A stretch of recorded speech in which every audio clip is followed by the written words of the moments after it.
อนเสิร์ตลูกซาวนาที่จัดขึ้นมื้อวานนี้ที่เซ็นทรัล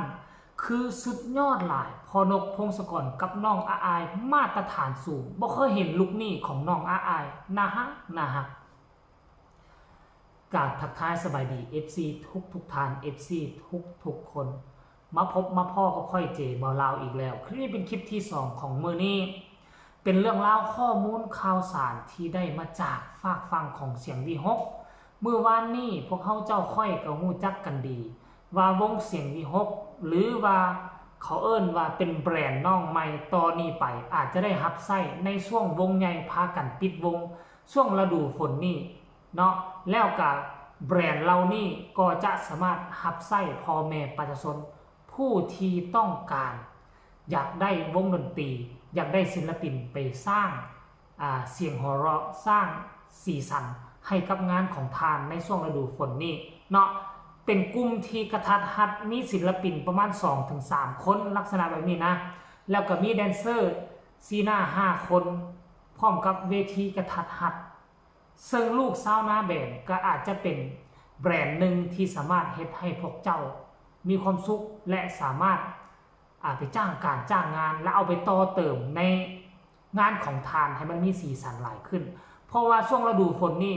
ทางวงใหญ่บ่สามารถทำการได้วงหมอลำทั่วฟ้าเมืองไทยโอ้ยมีเกือบเป็นร้อยวงถ้าบวกกับหมอลำซิ่งก็จะพากันปิดโตลงทานผู้ชมเพราะว่าเดินทางก็ยากตั้งเวทีก็ยากมันเบรกเค็กคักเป็น3-400กว่าชีวิตมองพักมองนอนมองเศร้าคนนอกห่างของห่างเครื่องมันอยู่ยากเพราะฉะนั้นหมอลำจึงมีประเพณีปิดกันก่อนฤดูฝนเนาะแล้ววันนี้ทั้งหัวหน้าวงหมอลำกับพากันคิดค้นวิธีช่วงปิดฤดูกาลของวงใหญ่เฮาจะพากันเฮ็ดแนวใดจะได้เงินได้คำจากบรรดาผู้จัดผู้จ้างก็เลยค้นคิดลักษณะแบบนี้ขึ้นมา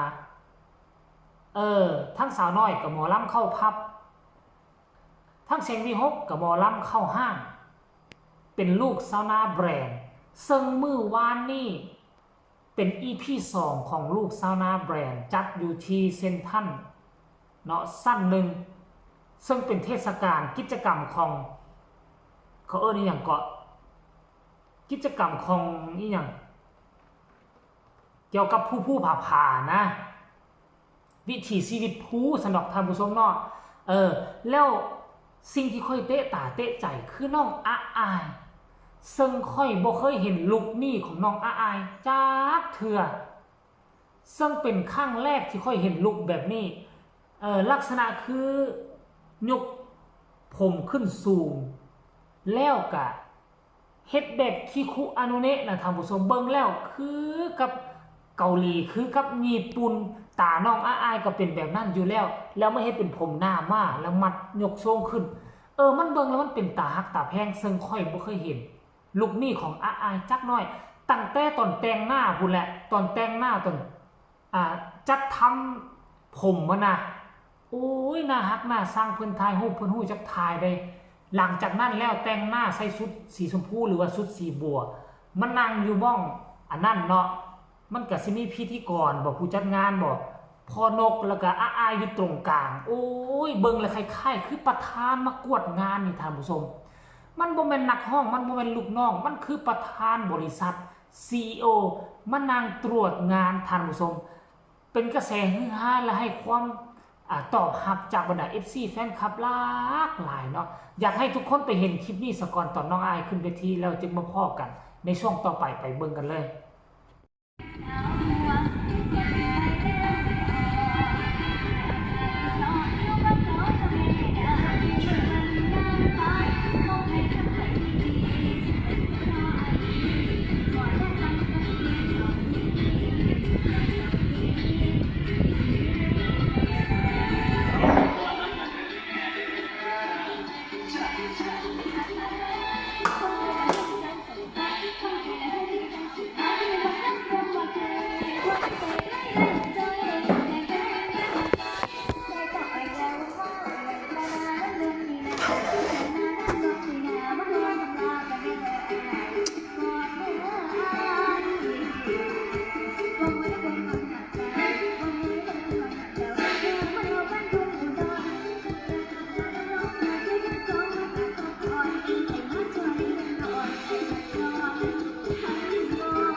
ผิดไปข้อหนึ่งเหรอนี่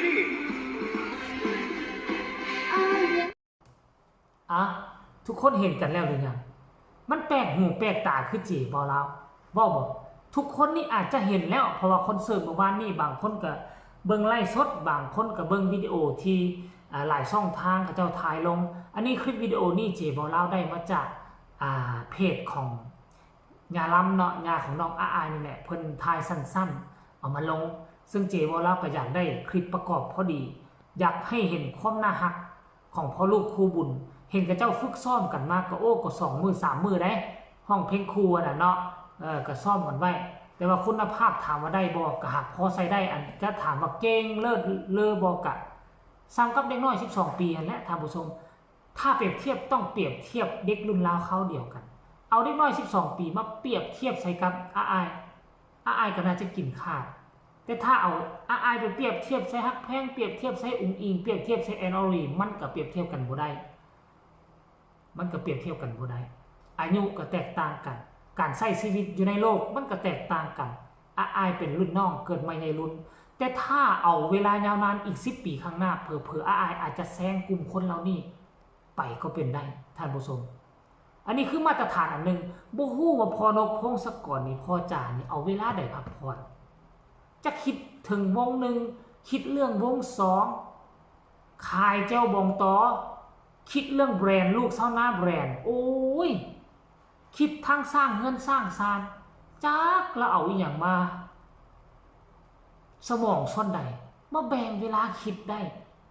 ปัจจุบันนี้บูฮานคำว่านำขึ้นและหีบตักนกพงศกรก็เลยใส่สุภาษิตตัวนี้เอาในช่วงที่เอาได้เฮาบ่แน่นอนเลยเพราะว่ามันมีหลายวงเป็นร้อยวงช่วงนี้ขาขึ้นหีบเอาบ่แน่อนาคตอีก4-5 ปีอาจจะเป็นช่วงขาลงของวงหรืออีก4-5 ปีอาจจะโด่งดังปุ้มป้ามกว่านี้มันก็เป็นได้เนาะอันนี้คือการเคลื่อนไหวของพ่อลูกคู่บุญคู่นี้อยากให้ทุกคนได้เห็นได้ชมแล้วจะมีคำคิดคำเห็นจะมีความรู้สึกนึกคิดคือเจบอลาวว่าน้องอายเป็นคนที่น่าฮักหลายและอนาคตไกลหลายเป็นมาตรฐานสูงขอให้พ่อลูกคู่บุญคู่นี้อยู่คู่กับวงเสียงวีฮกและอลังการโชว์อยู่คู่กับบรรดา FC แฟนคลับและขอให้โด่งๆดังๆเงินคำไหลมาเทมาหลายกว่าเก่าเด้อใครมีคำตำหนิที่ส่งคำคิดคำเห็นก็สามารถส่งข่าวมาใต้คอมเมนต์ได้ฝากทุกคนกดไลค์กดแชร์กดติดตามให้แน่เพื่อจะบ่พลาดในคลิปต่อไปที่สำคัญอย่ากดข้ามโฆษณาเพื่อเป็นกำลังใจให้เจเบาลาวแน่ใครเป็น FC น้องอาย FC นกพงศกรหน้าใหม่ก็ขอฝากฝั่งเจบอลาวอยู่ในอ้อมใจอีกจักซ่องหนึ่งก็แล้วกันพบกันใหม่ในคลิปหน้าสำหรับคลิปนี้สบายดี